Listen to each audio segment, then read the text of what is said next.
Alhamdulillah. Alhamdulillahi Rabbil Alameen. Wa nusalli wa rasulihi kadeem. Wa alihi wa sahbihi ajma'een. And we say, praise be to Allah, and the peace and the blessings be upon Ali Muhammad and all of the companions, and upon us be peace. I greet you believers in the most beautiful greetings that has been passed down from all the prophets from Adam to Muhammad, and that is Assalamu alaikum wa rahmatullahi wa barakatuh. Ramadan Mubarak.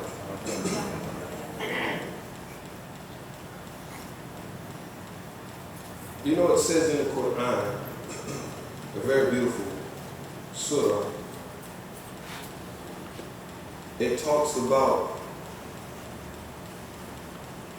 the sun and the moon and the creation. And it's a very beautiful surah, Surah Duha, where Allah explains the connection in between the human being and creation. It says, A'udhu billahi minash shaitanir rajim, bismillahir rahmanir rahim. Wa shamsi wa duhaha. Wa qamari idha talaha. Wa nari idha jalaha. Wa layli idha yakshaha. Wa sama'a wa bainaha. Wa ardi wa ma tahaha. وَالنَّفْسٍ وَمَا سَوَاهَا فَلَمَّهَا فَجُورَهَا وَتَقْوَاهَا وَقَدْ أَفْلَحَ مِنْ زَكَّاهَا وَخَابَ مِنْ دَسَّاهَا. In interpretation, it means by the sun and its glorious light, by the moon as she follows him, and by the day as it shows up the sun's glory, and by the night as it conceals it, by the firmament and its structure, by the earth and its expansion, and by the soul and the proportion that is given to it, and its enlightenment to its right and to its wrong. Truly, he who succeeds, who purifies it, and he fails the one that does it when he corrupts it. Now, I picked this particular surah because during this month, you know, I know we're supposed to read the 30th, alhamdulillah. But what I did was something different for myself. You know, I wanted to go back and look at certain ayahs and how to understand it. So I try to go in and look at certain sayings that are given by the elders and look at some of the terminology and try to figure out how do we put this together? How do we see the human nature being given from the Quran?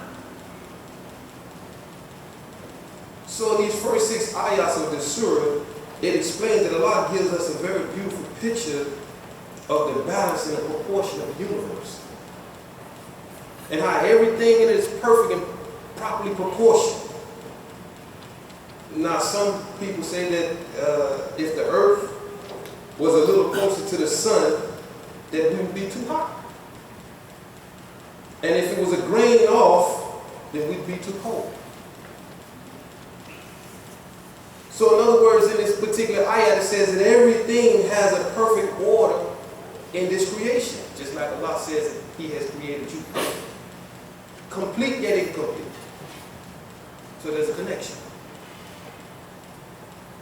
Allah then shows us this order in our human nature by the perfected order in the soul.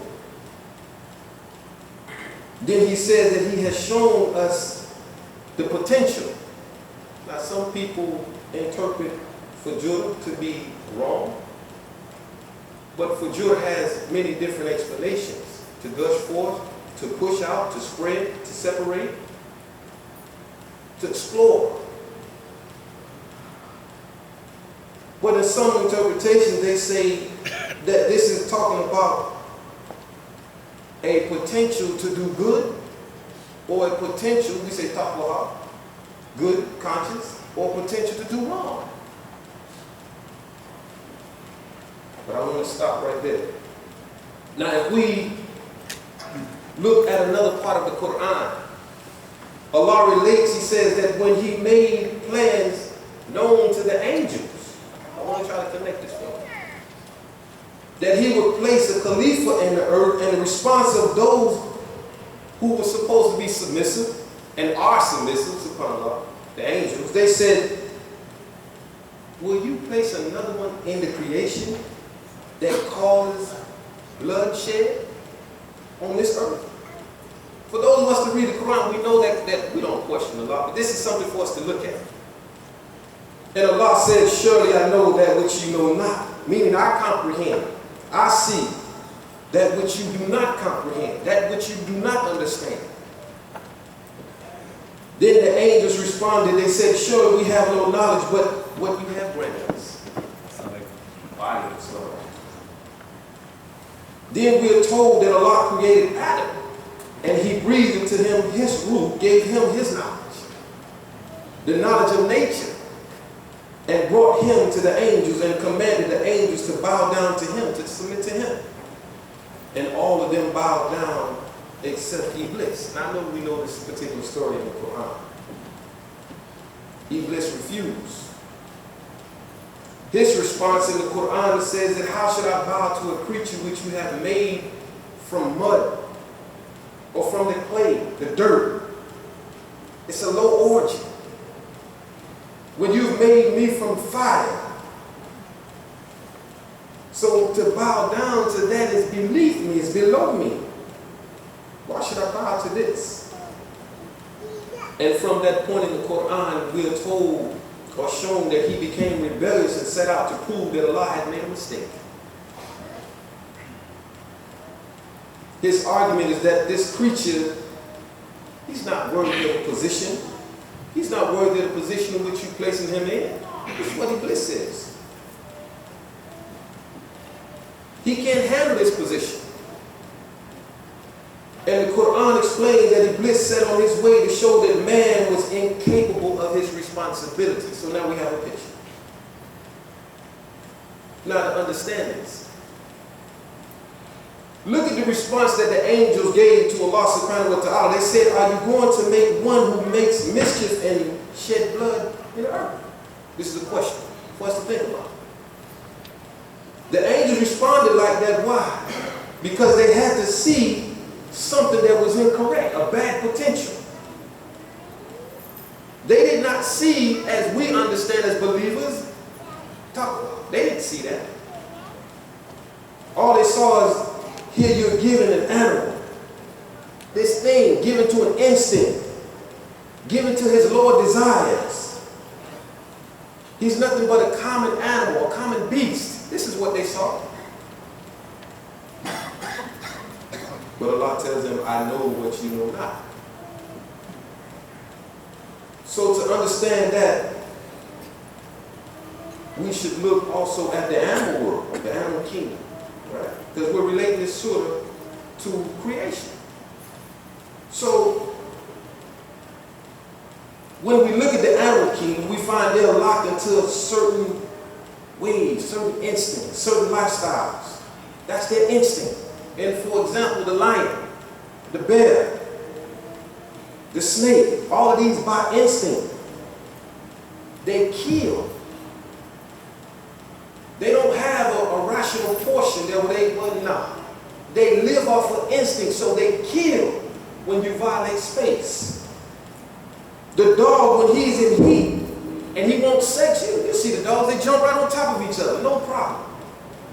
Why? Because they're not rationally thinking, I shouldn't do this or do that. He don't have any discretion. We do.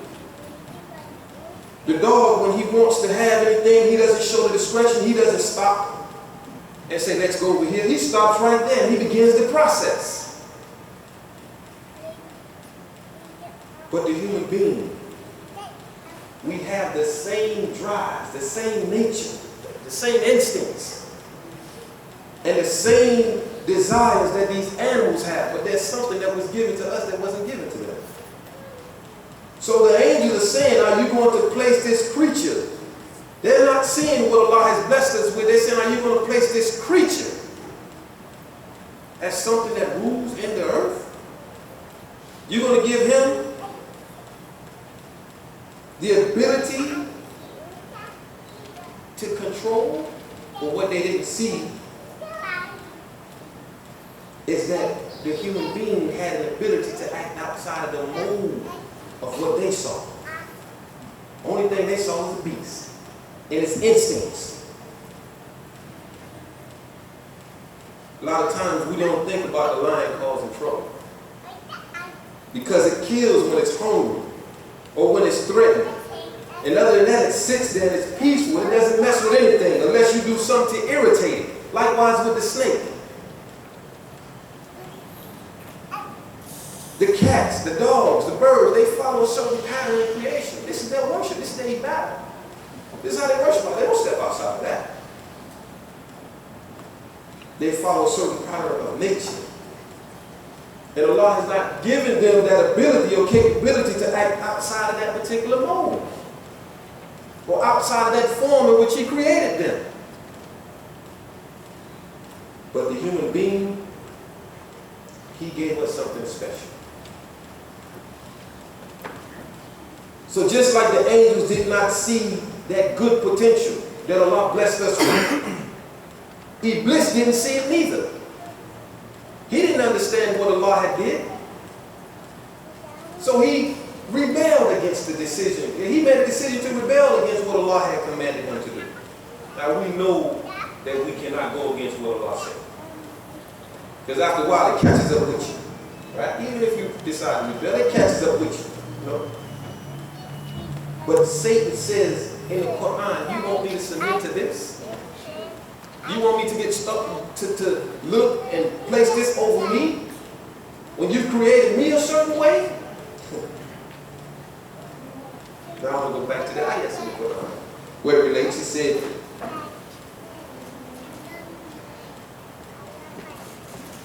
the soul and its proportion.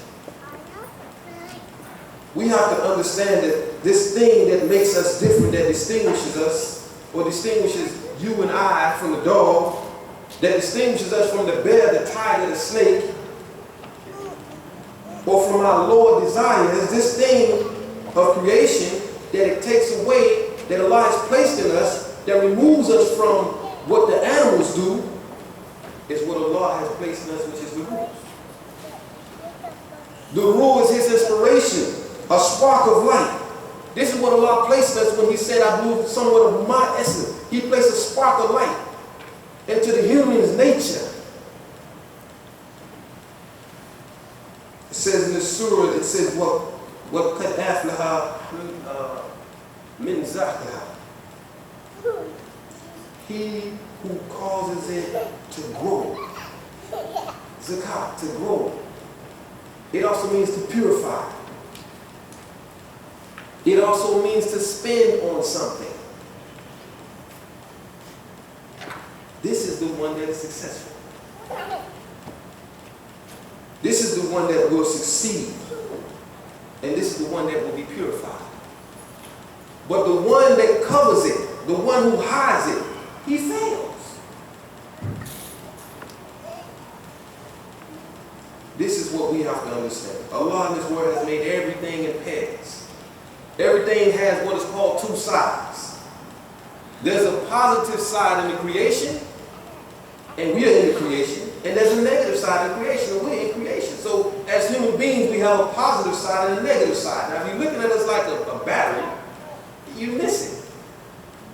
But if you understand how the creation shows you the positive and negative, the human being and his two sides mean that we have the potential to do good potential, and we have the potential to do bad. Bad potential. I don't want to even say bad potential. We have potential to do harm. The more freedom that we have, the greater the potential to do good. But also the greater potential that is to do good, the greater potential it is that you can also create evil.